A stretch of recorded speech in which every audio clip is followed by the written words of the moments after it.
జయశంకర్ భూపాలపల్లి జిల్లా మహదేవ్పూర్ మండలంలోని కుదురుపల్లి వాగు ప్రాంతంలో క్షుద్ర పూజలు కలకలం రేగింది. బుధవారం రాత్రి అమావాస్య కావడంతో కొందరు గుర్తు తెలియని వ్యక్తులు ఇక్కడ క్షుద్ర పూజలు నిర్వహించారు. నల్లకోడిని బలిచ్చి నిమ్మకాయలు ఇతర పూజా సామాగ్రితో మంత్రాలు జపిస్తూ ఈ తతంగం కొనసాగించినట్లు స్థానికులు చెబుతున్నారు.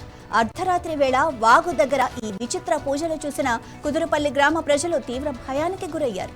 ఇది సాధారణ పూజ కాదని ఏదో అతీంద్రియ శక్తుల కోసం లేదా గుప్త నిధుల కోసమే జరిపిన పూజలుగా అనుమానిస్తున్నారు.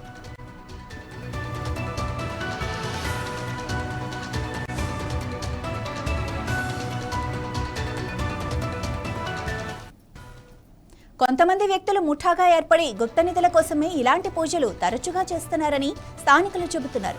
గతంలోనూ ఈ ప్రాంతంలో ఇలాంటి సంఘటనలు జరిగాయన్న దానిపై పోలీసులు ఆరా తీస్తున్నారు. కుదురుపల్లి వాగు ఒడ్డున కనిపించిన పూజా చిహ్నాలు, నల్లకోడి కళేవరం, నిమ్మకాయలు చూసి గ్రామస్తులు భయంతో వణికిపోతున్నారు.